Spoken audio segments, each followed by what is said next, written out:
Fala pessoal, tranquilo? Estamos aqui para bater um papo com dois autores do direito penal paranaense, o Paulo César Busato e a Mariana Sesto, escritores do livro A Eutanásia, a Eugenia e o Bem Jurídico Vida, frente à interrupção de cuidados paliativos, implicações penais. Esse livro aqui, publicado em 2021 pela editora Tirano Loblan, busca trabalhar as relações entre os limites de intervenção do Estado diante da autonomia, da autodeterminação do indivíduo quanto à própria saúde e à própria vida, e a intervenção do direito penal, né, a responsabilidade penal em face de médicos, enfermeiros, familiares, etc., quaisquer pessoas que estejam envolvidos quando do tratamento ou da falta de tratamento de pessoas em estado terminal, né? E é uma obra bem bacana, bem interessante, tá? Uma obra necessária aí para o atual panorama do direito penal, seja ele brasileiro e mundial, né? É um tema que volta e meia está no noticiário de direitos penais do mundo, né? Com alterações legislativas, casos polêmicos, enfim, pressões populares que exigem uma reforma, por exemplo, nas leis de eutanásia, etc. E esse livro busca, num recorte preciso da ausência de tratamento de pacientes em estado vegetativo permanente, dar a sua contribuição para essa discussão.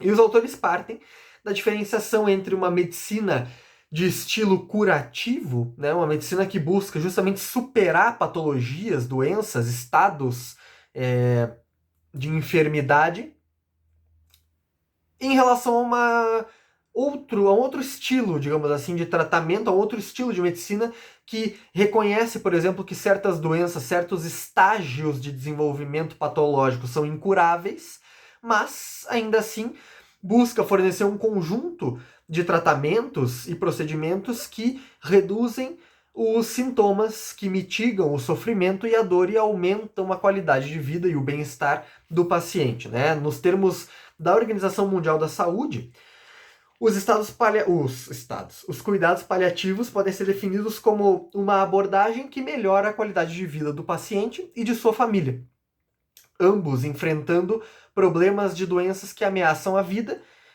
e isso se dá a partir da prevenção e do alívio do sofrimento, por meio de uma prévia identificação, eficiente avaliação e tratamento da dor e outros problemas, sejam eles físicos, psicossociais ou espirituais, tá?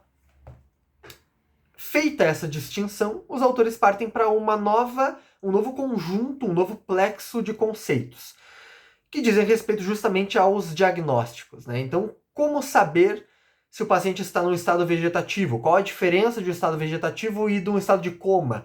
Qual a diferença de um estado vegetativo e de um estado de Locked-in Syndrome, né? Que se vocês se lembram bem, ou caso não tenham visto, vejam, tá aí o link na descrição, ou tá passando o cardzinho aqui em cima, o nosso vídeo sobre o livro Escafandra e a Borboleta, do Jean-Dominique Bauby. Né? Esse escritor aqui ficou no estado de Locked-in Syndrome, da síndrome do aprisionamento dentro de si, né, numa tradução livre, em razão do qual ele tinha como único meio de comunicação com o mundo o seu olho, e com o qual ele escreveu o livro. Sim, ele escreveu o livro piscando apenas um dos olhos, e a partir disso as pessoas que contribuíram para isso identificavam, né, as letras do alfabeto que ele queria inserir e as palavras que ele queria formar para redigir o seu texto. Então, se vocês ficarem interessados, não vou me estender mais muito sobre isso aqui, dá uma olhada no outro vídeo do canal que é bem bacana, tá? Retomando, né, voltando para a nossa linha de raciocínio. Os autores trazem a diferença entre esses estágios, entre esses estados de saúde, e ressaltam que em algumas situações é até meio difícil de se proceder com um diagnóstico certeiro. É necessário um conjunto de precauções para que, por exemplo, você não diagnostique alguém com um estado vegetativo persistente, permanente, quando na verdade essa pessoa está num Locked-in Syndrome. E qual é a diferença relevante? Você pergunta. A diferença é que nessa segunda situação, nessa segunda hipótese, a pessoa está plenamente consciente de tudo que está acontecendo com ela e de tudo que está ocorrendo, enquanto que no estado vegetativo isso não acontece. Tá? Então tem que ter um cuidado muito grande. Eles ressaltam isso por parte da comunidade médica, né, das recomendações da comunidade médica, esse conjunto de precauções para não oferecer o diagnóstico equivocado. Feito esse diagnóstico, nós nos deparamos com 5 grupos de casos que os autores vão tentar responder. E esses grupos dizem respeito a situações diversas que podem acontecer com pacientes que se encontram justamente em estado vegetativo persistente, né, permanente. São eles. Primeiro deles, pacientes terminais que manifestam sua vontade a respeito da aplicação de todo tipo de tratamento, ou seja, aqueles que querem receber todo e qualquer tipo de tratamento, seja ele curativo, seja ele paliativo, qualquer que seja. Um segundo grupo de pessoas que dizem que não querem receber nenhum tipo de tratamento se vierem a se encontrar numa situação terminal. Um terceiro grupo daqueles que nunca se manifestaram a respeito, ou seja, o sujeito, por exemplo, sofre um acidente de trânsito, vem a se encontrar nessa situação de estado vegetativo e nós não sabemos o que ele pensava sobre o assunto. Como nós devemos tratar essa pessoa?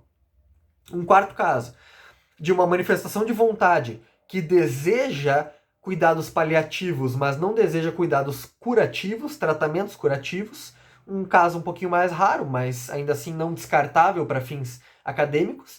E um quinto caso do paciente terminal que manifesta sua vontade a respeito da aplicação de tratamentos curativos, mas não quer os paliativos, tá? Vamos lá.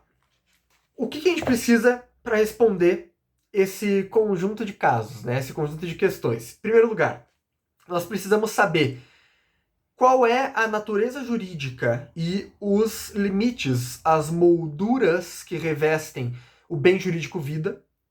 Nós precisamos saber, num segundo momento, quem é o responsável por esse bem jurídico nessas circunstâncias de pacientes em estado terminal. É o médico? É o enfermeiro? São os familiares? São todos eles ao mesmo tempo?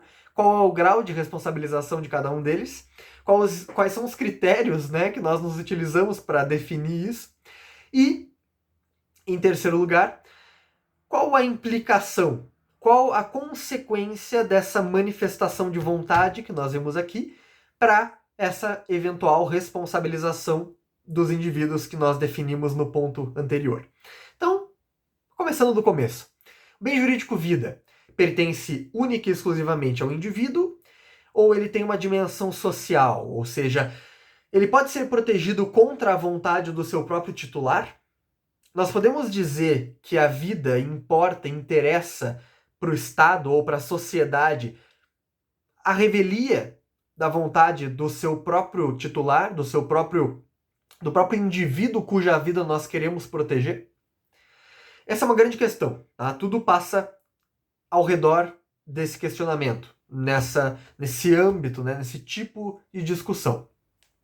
De um lado, nós temos uma doutrina que no Brasil é majoritária, e ela diz que o bem jurídico vida é indisponível, que ele possui sim uma dimensão social e que inclusive o suicídio é um ato ilícito, que o suicídio é contrário ao direito, ainda que não seja um crime. Porque, por exemplo, nós podemos ver que o auxílio, a instigação ao suicídio é tipificada penalmente no artigo 122 do Código Penal. E o constrangimento ilegal é excetuado no artigo 146, parágrafo 3º, se eu não me engano, quando se trata de obrigar alguém a não se matar. Nós não aplicamos o constrangimento ilegal caso uma pessoa impeça a outra de cometer suicídio. E a partir desses baluartes, evidentemente desses parâmetros, né, de fundamentação extremamente resumidos aqui nesse vídeo, nós temos uma doutrina majoritária que defende que o bem jurídico vida é indisponível. Portanto, a manifestação de vontade do paciente nesses casos seria completamente irrelevante e caso o médico deixasse de prestar atendimento, ele deveria ser responsabilizado porque ele seria obrigado a tentar salvar a vida de alguém mesmo contra a vontade dessa pessoa. Beleza? Perfeito. O que nós temos de outro lado? Nós temos uma doutrina minoritária que vai dizer, não, o bem jurídico vida é disponível, inclusive todo bem jurídico é disponível, não existem bens jurídicos indisponíveis. O que existe são limites a essas disponibilidades dentro de circunstâncias específicas e de acordo com fundamentos razoáveis. E o suicídio não é um ato ilícito. Pelo contrário, ele é lícito, tá? Eu vou até deixar um textinho meu aqui na descrição, se vocês quiserem ir atrás dos fundamentos dessa discussão toda. Acessem ali. Mas, resumindo, o suicídio é lícito e a primeira posição, né, o primeiro posicionamento majoritário, constitui um posicionamento paternalista, ou seja, um posicionamento de um Estado, de uma sociedade que busca cuidar do indivíduo como se ele fosse um incapaz, como se ele fosse um incompetente, que ignora a vontade dele acerca dos próprios bens, dos próprios direitos e interesses e diz: não, você não sabe o que é melhor para você. Deixa que eu cuido de você, dos seus direitos e dos seus bens, né? De maneira, evidentemente, bem simplificada, tá? Qual que é a posição que o livro segue? Ele não segue explicitamente nenhuma das duas, tá? Vou deixar já isso bem claro, mas ele adota uma linha um pouco mais próxima, vamos dizer assim, dessa posição minoritária aqui, dizendo que o bem jurídico vida é um bem jurídico individual, a natureza dele é uma natureza individual, e mais do que isso, você reconhecer uma dimensão social, né, uma dimensão coletiva sobre esse bem jurídico, você reconhecer que a coletividade tem o direito de tomar decisões acerca da proteção ou não deste bem, gera um risco muito preocupante, que é o risco, por exemplo, da eugenia. Por isso que aqui no título nós temos a palavra eugenia bem destacada, né? Meu Deus, né? Você está perguntando qual que é a relação de uma coisa com a outra. O que tem a ver, com perdão do palavreado, o cu com as calças, né?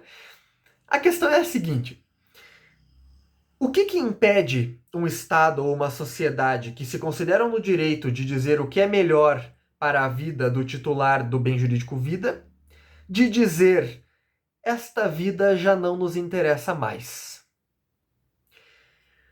No outro aspecto, se o bem jurídico vida possui uma dimensão social e coletiva, que pode ser protegida independentemente da vontade do seu titular individual, o que impede que essa coletividade abra mão dessa proteção e, inclusive, queira atacar este bem jurídico no seu aspecto individual, sob a justificativa de que a dimensão social e coletiva não é mais útil, inclusive gera prejuízos sociais.